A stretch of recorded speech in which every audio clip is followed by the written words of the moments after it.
Quran itu kitab yang sangat umum, paling umum. Quran itu berlaku untuk bayi bahkan sebelum lahirnya, dan berlaku untuk orang yang sudah mati.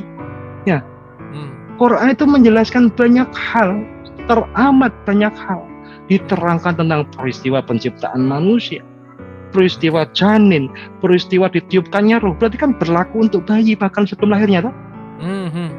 Ya. Orang sudah mati, keterangan tentang kematian banyak sekali di Al-Quran.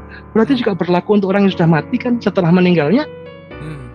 Ini terlalu umum, bahkan kalau kita bisa menganggapnya sebagai terlalu. Sangat umum. Ya, sangat umum. Oleh karena itu, untuk mendekatinya, kita membutuhkan Rasulullah sebagai pembawa risalah, sebagai orang yang kita imani paling memahami Al-Quran.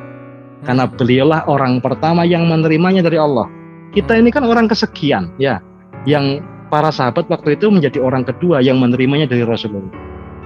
Dari sahabat ke tabi'in, terus turun sampai kepada ulama, sampai kepada guru-guru kita, sampai pada kita hari ini. Kita ini orang keberapa yang bisa menerima Al-Quran? Mungkin akan terjadi bias, entah itu bias pemahaman, entah itu bias kesadaran dan lain sebagainya. Oleh karena itu membutuhkan guru dalam memahami Al-Quran. Ya, sifatnya yang umum itu tidak merupakan kelemahan, itu merupakan kelebihan yang luar biasa. Sehingga Al-Quran sebenarnya bisa didekati dengan cara apapun sesuai dengan kondisi manusia itu sendiri. Ya, akan menjadi lebih mudah bagi kita kalau kita menggunakan petunjuk-petunjuk untuk mendekati Al-Quran. Nah, petunjuk-petunjuknya yang paling direkomendasikan disebut sunnah. Sunnah itu segala sesuatu perbuatan Rasulullah termasuk diamnya. Tapi sunnah itu tetaplah sunnah dengan segala hormat, bukan wajib. Ya, segala sesuatu yang dihukumi wajib terdapat di dalam Al-Quran. Sedangkan segala sesuatu di luar Al-Quran atau yang khususnya berada di dalam sunnah, ya hukumnya sunnah. Wajib itu perintah yang harus ditaati atau larangan yang memang harus dihindari. Jika ditaati mendapatkan pahala, jika larangan itu dihindari juga mendapatkan pahala. Larangan diterabas mendapatkan dosa, kan gitu ya, aturan umumnya. Itu wajib. Kalau sunnah itu kamu lakukan, kamu kerjakan, kamu mendapatkan kebaikan, tidak kamu lakukan, tidak apa-apa. Ini loh yang penting. Maka jangan kita berantem tentang sunnah. Jangan suka gampang membid'ah-bid'ahkan orang lain. Nggak perlulah. Jangankan soal bid'ah, soal sunnah saja kita berbeda pendapat atau kita tidak mengerjakan sunnah itu tidak apa-apa. Jadi ada pokok-pokok hukum dalam Islam. Yang paling pokok itu Al-Quran. Kemudian yang menerangkan lebih detail tentang Al-Quran disebut sunnah. Sunnah ini sekumpulan konteks. Ya, sunnah ini ketika dituliskan disebut hadis. Hadis itu sekumpulan teks. Sunnah itu sekumpulan konteks. Ya, sedangkan hadis ini mulai ditulis 200-an tahun setelah Rasulullah wafat. Memang sistem periwayatannya sangat jeli, sangat teliti, sangat cermat, sehingga kita bisa mengimani apa yang dituliskan dalam hadis itu insya Allah sahih, insya Allah hasan, dan seterusnya. Walaupun sejumlah sufi bahkan berpegang kepada hadis yang dhaif pun tidak apa-apa. Kalau itu memang ajaran kebaikan dan kebenaran. Ya, jadi ada Al-Quran dan Sunnah. Ini dua pedoman utama kita. Ya. Kemudian setelah itu ada yang disebut ijma qiyas, ya, hasil pandangan-pandangan para ulama terdahulu atau yang sampai sekarang benar-benar memahami, mempelajari ilmu-ilmu fikih. Nah, Quran dan Sunnah itu berisi hukum, sedangkan fikih itu berisi pandangan hukum. Hukum dan pandangan hukum itu satu dan lain hal. Pandangan hukum bukan hukum. Ya, maka kita mensikapi perbedaan pandangan hukum sebagai rahmat, bukan sebagai laknat. Tidak apa-apa berbeda pandangan hukum. Jangan engkau paksakan pandanganmu. Nah, seringkali kita menghukumi sesuatu hal berdasarkan pandangan hukum, bukan berdasarkan hukum itu sendiri.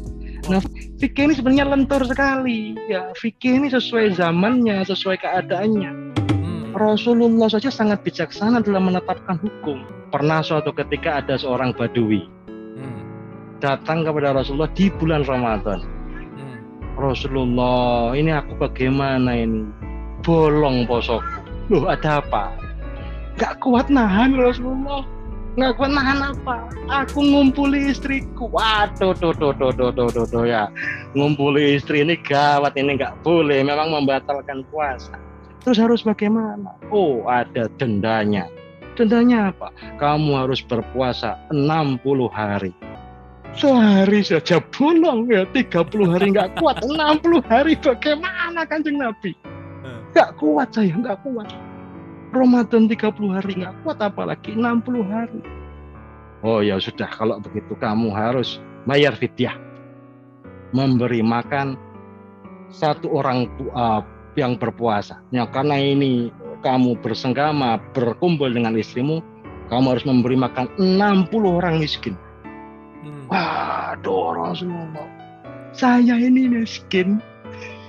Bagaimana cara saya mau memberi makan orang miskin? Saya sendiri miskin. Waduh, kamu ini ya sudah ini dibawa ini ya. Berikan kepada orang-orang yang paling miskin di desamu. Aduh, Kanjeng Nabi, di desa saya tuh saya yang paling miskin. Ya Rasulullah semuanya ketawa-ketawa. Ya sudah, ini untuk kamu. Bayangkan, orang sudah melanggar hukum kayak gitu, mendapatkan kasih sayangnya Rasulullah. Itu loh, Rasulullah itu mensikapi hidup itu dengan bahagia dan membahagiakan orang lain. Nah, sunnah tadi itu konteks. Nah, seringkali peristiwa-peristiwa yang kemudian diabadikan dalam hadis, teks yang mengabadikan konteks itu, kita saat ini lupa melihat konteksnya. Nah, sehingga kita kemudian membuat konteks sendiri. Rasulullah ketika ditanya si fulan, dia akan melihat keadaan si fulan bagaimana dan memberikan jawaban yang tidak memberatkan, yang menjadikan Islam itu benar-benar terasa rahmatan lil alamin bagi si fulan ini. Terasa nikmatnya mengikuti ajaran agama, terasa meringankan hidup. Agama itu ringan dan meringankan. Kalau kamu beragama kok terasa berat, nanti dulu, itu bukan salah agamanya. Periksa dirimu sendiri. Jangan-jangan kamu yang ruwet, kamu yang bulet. Agama itu fasilitas dari Allah. Agama itu kemudahan. Agama itu the way of life yang membuat hidup kita semakin enak. Ya, kalau kita kok beragama menjadi semakin tidak enak, semakin ruwet, bukan salah agamanya.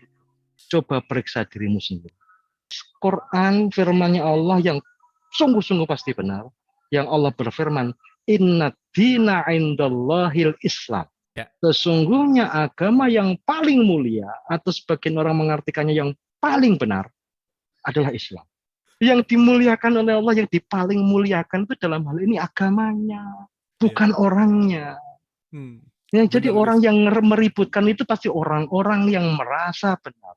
Orang-orang yang sok benar, padahal dia tidak termaktub dalam ayat itu. Ayat itu menegaskan tentang agamanya, bukan tentang orang.